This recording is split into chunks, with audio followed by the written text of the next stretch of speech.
नमस्कार दोस्तों, स्वागत है आपका हमारे चैनल पर। आ गए हम आपके लिए एक और बेहतरीन वीडियो लेकर। इस वीडियो में हम चर्चा करेंगे आनुवंशिकी के बारे में। दोस्तों, आनुवंशिकी क्या है और इसके महत्वपूर्ण नियम और इसके महत्वपूर्ण सिद्धांत क्या हैं, इसके बारे में विस्तृत चर्चा करेंगे। दोस्तों, शुरू करते हैं बिना किसी देरी की।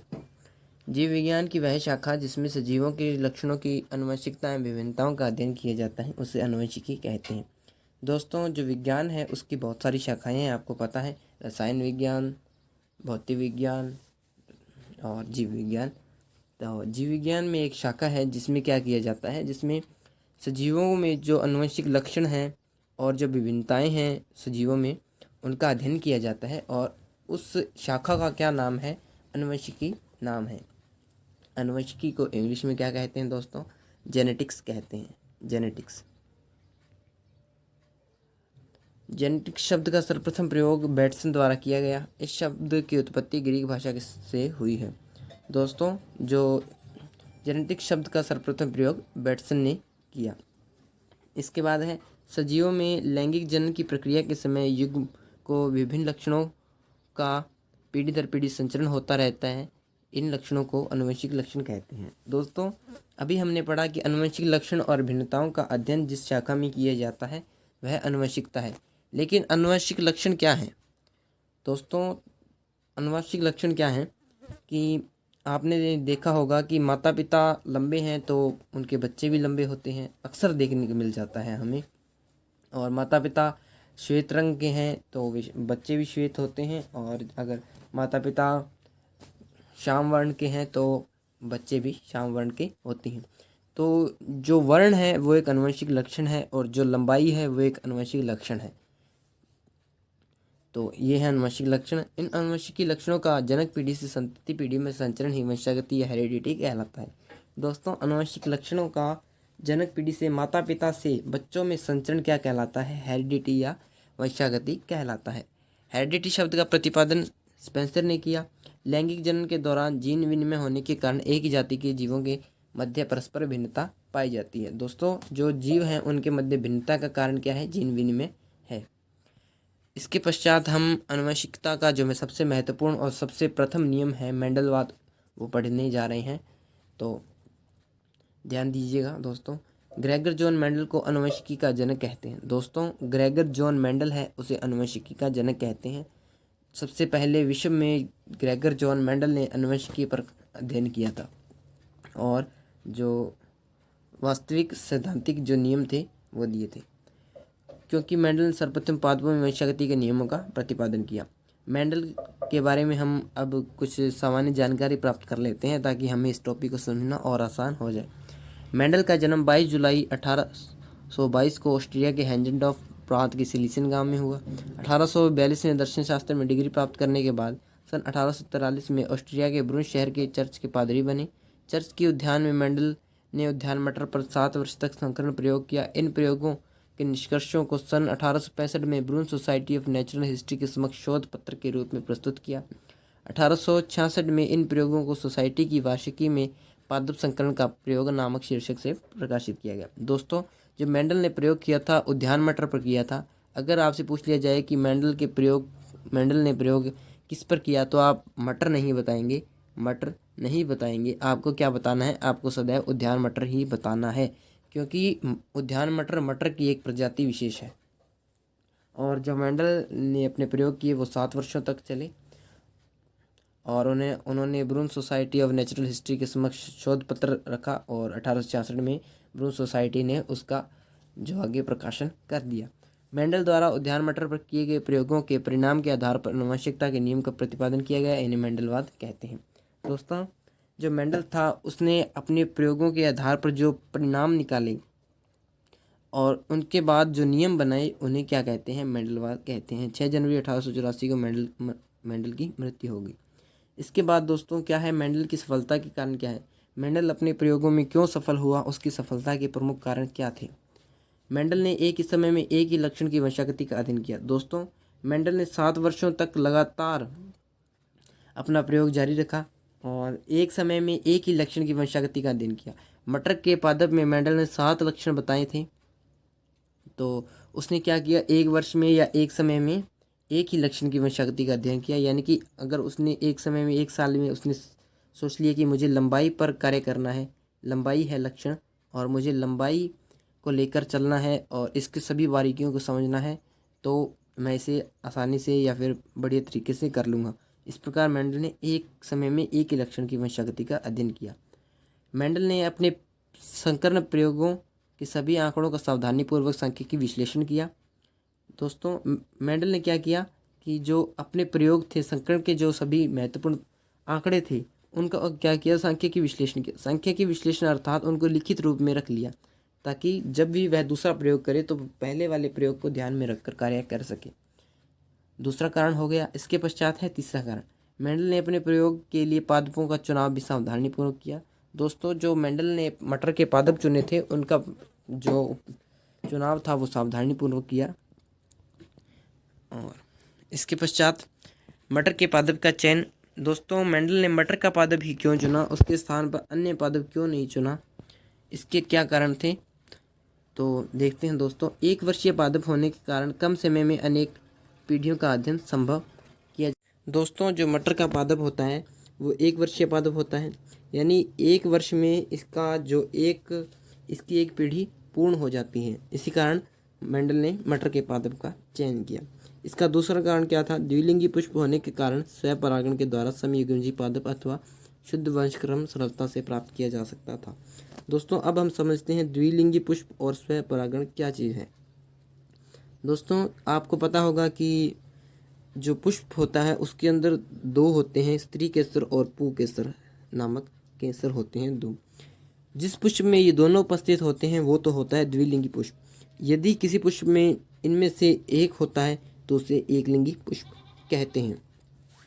इसके पश्चात अब आपको मैं बताऊंगा स्वपरागण क्या है। दोस्तों, जो द्विलिंगी पुष्प होता है उसमें स्वपरागण हो जाता है, क्योंकि दोनों लिंग उपस्थित होते हैं, जिसके कारण जो स्वपरागण हो जाता है। लेकिन जो एकलिंगी पुष्प होता है उसमें परपरागण करवाना पड़ता है। जो परपरागण होता है वो भंवरों द्वारा या वायु द्वारा होता है। इसके बाद है नंबर 3 पर है विपुसन विधि द्वारा कृत्रिम परपरागण आसानी से किया जा सकता है। दोस्तों, विपुसन विधि क्या है? विपुसन विधि दोस्तों, आपको मैंने बताया कि जो पुष्प होता है उसमें स्त्री केसर और पुंकेसर होता है। विपुसन विधि में क्या किया जाता है, किसी एक को हटा दिया जाता है। एक को हटा दिया, मान लीजिए स्त्री केसर को हटा दिया, तो उसमें पुंकेसर रह जाता है और पुंकेसर रहने के बाद कृत्रिम रूप से परपरागण करवाया जाता है। जो प्राकृतिक रूप से तो उनमें स्वपरागण होता है, लेकिन उसको हटाने के बाद कृत्रिम रूप से परपरागण करवाया जाना आसान हो जाता है। इसके पश्चात क्या है दोस्तों, मटर के पौधे में विभिन्न विपर्यासी लक्षणों के जोड़े पाए जाते हैं। दोस्तों, जो मटर का पादप है उसमें विभिन्न विपर्यासी लक्षण होते हैं। विपर्यासी लक्षण यानी आनुवंशिक लक्षण, जैसे लंबापन है, बौनापन है, और ये आनुवंशिक लक्षण है। तो मटर के पादप में ये जोड़े बहुत सारे होते हैं, जिसके कारण मटर का पादप का चुनाव किया गया। इसके पश्चात है मेंडल ने अपने प्रयोग के लिए 7 जोड़ी विपर्यासी लक्षणों का चयन किया, जो इस प्रकार है। दोस्तों, ये 7 जोड़ी जो विपर्यासी लक्षण है ये मोस्ट इंपॉर्टेंट है, आप इन्हें इंपॉर्टेंट कर लीजिए। तो पहला लक्षण क्या है? पादप की ऊंचाई। इसमें प्रभावी लक्षण पहला है और जो बाद वाला है लिखा हुआ डैश करके वो अप्रभावी लक्षण है। तो प्रभावी लक्षण क्या है? पादप की ऊंचाई, लंबा और बौना। पुष्प की स्थिति कक्षीय या अग्रस्त। कक्षीय अर्थात ऐसे खड़ा हुआ पुष्प या फिर मुरझाया हुआ पुष्प। परिपक्व फली की आकृति फूली हुई या संकीर्ण, यानी जो परिपक्व पकी हुई फली है उसकी आकृति किस प्रकार है। जो मटर के पादप होता है उसकी आकृति, जो फली की आकृति फूली हुई है तो वो प्रभावी लक्षण है, और संकीर्ण है तो वो अप्रभावी लक्षण है। इसके पश्चात है अपरिपक्व फली का रंग हरा या फिर पीला, पुष्प का रंग बैंगनी या फिर सफ़ेद। यानी कि जो पुष्प में प्रभावी लक्षण होगा वो तो होगा, पुष्प का रंग होगा प्रभावी, वो होगा बैंगनी, और जो अप्रभावी रंग होगा वो होगा सफ़ेद। अर्थात यदि पुष्प खराब स्थिति का है तो वो सफ़ेद रंग का होगा मटर का पुष्प। बीज की आकृति कैसी होगी? गोलाकार, यानी कि बीज की आकृति, यदि बीज जो प्रभावी है, बीज अच्छा है, तो बीज की आकृति गोलादार होगी मटर के पादप की, और अगर प्रभावी नहीं है तो झुर्रीदार होगी। बीज का रंग पीला और हरा। इसके पश्चात है मेंडलवाद की पुनर्खोज। दोस्तों, जो मेंडल के नियम थे उनको दुनिया ने कई सालों तक एक्सेप्ट नहीं किया। उसके बाद जब इन नियमों की पुनर्खोज हुई, जब इनकी सत्यता की जांच की गई, तो जाकर इनको मान्यता मिली। मेंडल द्वारा प्रस्तुत किए गए वंशागति के नियम लगभग 35 वर्ष तक उपेक्षित रहे, यानी 35 वर्ष तक किसी ने नहीं माना। हॉलैंड के ह्यूगो डी व्रीज, जर्मनी के कॉर्ल कॉरेंस, ऑस्ट्रिया के एरिक वॉन शेरमक ने पृथक रूप से कार्य करते हुए 1900 ईस्वी में मेंडल के नियमों की पुनर्खोज की। तब जाकर दुनिया ने इन्हें एक्सेप्ट किया। इसके बाद है दोस्तों आनुवंशिक शब्दावली। दोस्तों, आनुवंशिक शब्दावली आनुवंशिकी में सबसे महत्वपूर्ण टॉपिक है, सबसे महत्वपूर्ण विषय है, तो इसे आपको ध्यान से समझना है। दोस्तों, जुड़े रहिए हमारे साथ। मेंडल द्वारा प्रस्तुत किए गए वंशागति के नियमों को समझने के लिए निम्न तकनीकी शब्दों को समझना अत्यंत आवश्यक है। दोस्तों, इन तकनीकी शब्दों को समझकर ही हम आनुवंशिकी के नियम को समझ सकते हैं। तो पहला जो है शब्द वो क्या है? जीन। वह कारक जो किसी एक लक्षण को नियंत्रित करता है उसे जीन कहते हैं। दोस्तों, एक कारक एक लक्षण को नियंत्रित करता है उसे क्या कहते हैं? जीन कहते हैं। एक लक्षण है दोस्तों लंबापन। मटर के पादप का एक लक्षण क्या है? लंबापन। उसको नियंत्रित करने वाला जो कारक है उसे क्या कहा जाता है? जीन कहा जाता है। मेंडल द्वारा उपयोग में लिए गए कारक शब्द को जॉनसन ने जीन नाम दिया। दोस्तों, मेंडल ने तो लक्षण को नियंत्रित करने वाले को कारक कहा और जॉनसन ने क्या नाम दिया? जीन नाम दिया। जो दूसरा शब्द है तकनीकी शब्द वो है युग्म विकल्पी। किसी एक लक्षण को नियंत्रित करने वाले जीन के दो विपर्यासी स्वरूपों को युग्म विकल्पी कहते हैं। जैसे पौधे की ऊंचाई को नियंत्रित करने वाले दो युग्म विकल्पी, टी बड़ा लंबापन और छोटा टी बौनापन। दोस्तों, युग्म विकल्पी क्या है कि एक ही लक्षण को नियंत्रित करने वाले जीन के दो विपर्यासी स्वरूप हो सकते हैं, कि एक तो लंबापन है और एक छोटापन है, बौनापन है। तो ये विपर्यासी स्वरूप है। तो ये दोनों क्या हैं? युग्म विकल्पी हैं, एक दूसरे के विकल्पी है। इसके बाद है समयुग्मजी।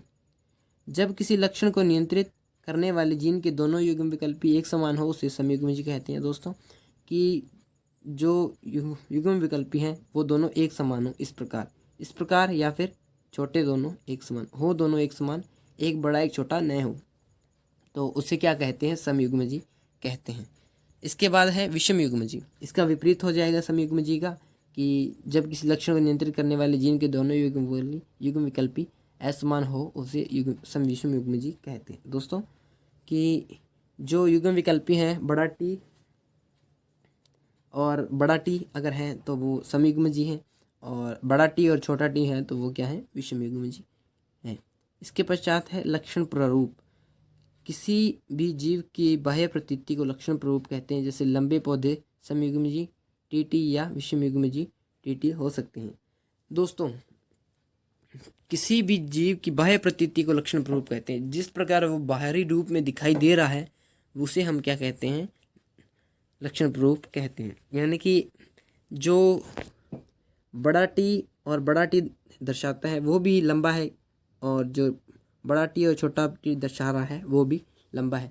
यह इसका बाह्य स्वरूप है जो हमें दिखाई दे रहा है, उसे क्या कहते हैं? लक्षण प्रारूप कहते हैं। इसके पश्चात है जीन प्रारूप।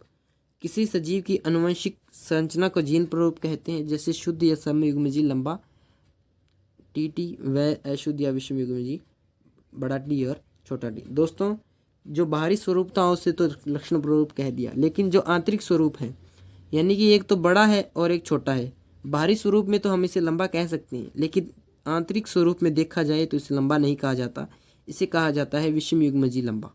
लंबा तो है किंतु अशुद्ध है, किंतु विषमयुग्मजी है। इसके बाद है दोस्तों प्रभावी लक्षण। प्रभावी लक्षण क्या होता है दोस्तों? वह लक्षण जो F1 पीढ़ी में स्वयं को अभिव्यक्त कर पाता है उसे प्रभावी लक्षण कहते हैं। अर्थात जिस लक्षण ने स्वयं को F1 पीढ़ी में अभिव्यक्त कर लिया, जैसे लंबापन है, वो F1 पीढ़ी में यदि अभिव्यक्त हो जाता है तो उसे क्या कहते हैं? प्रभावी लक्षण कहते हैं। और जो अप्रभावी लक्षण होता है वो इसका विपरीत हो जाएगा। जो लक्षण F1 पीढ़ी में स्वयं को अभिव्यक्त नहीं कर पाता उसे क्या कहते हैं? अप्रभावी लक्षण कहते हैं। इसके बाद क्या है दोस्तों? एक संकर संकरण। वह संकरण जिसमें एक लक्षण की वंशागति का अध्ययन किया जाता है उसे एक संकर संकरण कहते हैं। दोस्तों, जिस संकरण में एक ही लक्षण यानी कि आपने मान लिया कि पौधे की आकृति मैंने ले लिया एक ही लक्षण, तो पौधे की आकृति का यानी एक ही लक्षण है, तो इसे क्या कहेंगे, एक संकर संकरण कहेंगे। इसके बाद जो अगर दो लक्षण ले लिए तो दो संकर द्विसंकर संकरण, और इसी प्रकार अगर तीन लक्षण ले लिए तो त्रिसंकर संकरण, और यदि मैंने बहुत सारे लक्षण ले लिए यानी कि 7 लक्षण बताए थे उनमें सातों के सातों मैंने ले लिए तो क्या कहलाएंगे, बहुसंकर संकरण। यानी 3 के बाद अगर आप कोई भी कितने भी लक्षण लेते हैं तो वो क्या कहलाते हैं, बहुसंकर संकरण कहलाता है। उसके बाद है परीक्षण संकरण। वह संकरण जिसमें F1 पीढ़ी का संकरण अप्रभावी लक्षण प्रारूप वाले जनक के साथ किया जाता है उसे परीक्षण संकरण कहते हैं।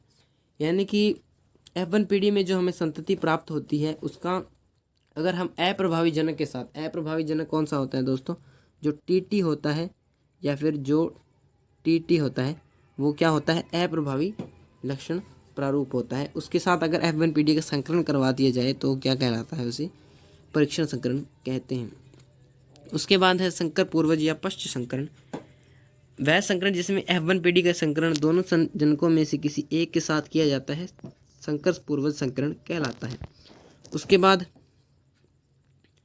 दोस्तों यानी कि F1 पीढ़ी का अप्रभावी लक्षण प्रारूप के साथ संकरण करवाने पर तो हम कह रहे थे उसे परीक्षण संकरण या टेस्ट क्रॉस। लेकिन संकर पूर्वज या पश्च संकरण क्या है, वह संकरण जिसमें F1 पीढ़ी का संकरण दोनों जनकों यानी कि 2 जनक होते हैं उनमें से किसी एक के साथ भी करवा दिया जाए तो उसे पश्च संकरण कह सकते हैं। उसके बाद है व्युत्क्रम संकरण।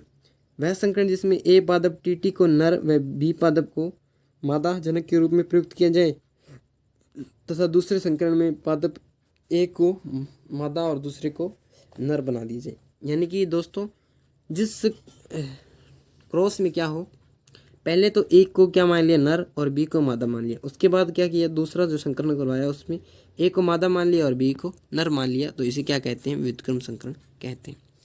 इसके बाद नंबर 16 पर जो है वो है जनक पीढ़ी। संतति प्राप्त करने के लिए जिन पादपों का संकरण करवाया जाता है उन्हें जनक पीढ़ी कहते हैं। दोस्तों ये तो मात्र लिखने से स्पष्ट हो गया कि संतति प्राप्त करने के लिए जिनका आपस में संकरण करवाया जाता है वे होते हैं जनक पीढ़ी। और F1 पीढ़ी क्या होती है, जनकों के संकरण से प्राप्त प्रथम पीढ़ी को F1 पीढ़ी कहते हैं, और F2 पीढ़ी F1 पीढ़ी के संकरण से प्राप्त संतति F2 पीढ़ी कहते हैं। इसके बाद है एक संकर अनुपात। दोस्तों एक ही लक्षण का अध्ययन जिस संकरण में करवाया जाता है किया जाता है उसे क्या कहते हैं, एक संकर संकरण कहते हैं। और एक संकर संकरण में जिस अनुपात का अध्ययन किया जाता है उसे क्या कहते हैं, एक संकर अनुपात कहा जाता है। और द्विसंकर अनुपात, द्विसंकर संकरण से प्राप्त अनुपात को द्विसंकर अनुपात कहते हैं। दोस्तों आपको कुछ इनमें आपको अच्छी तरह से समझ नहीं आ रहा होगा, क्यों नहीं आ रहा दोस्तों, इस वीडियो का दूसरा पार्ट आप देखेंगे तो उसमें आपको टॉपिक पूरा क्लियर हो जाएगा। वीडियो मैंने बड़ा नहीं बनाया, तो अगले वीडियो में आपको टॉपिक अच्छे से क्लियर हो जाएगा। बाकी आपको बड़ी बड़ी चीज़ें क्लियर हो चुकी होगी, शब्दावली आपको क्लियर हो चुकी होगी। इसके बाद दोस्तों मैं जल्दी ही जो सेकंड पार्ट है इसका वीडियो का अपलोड करूँगा। कैसा लगा वीडियो आपको कमेंट में ज़रूर बताएं। Thank you.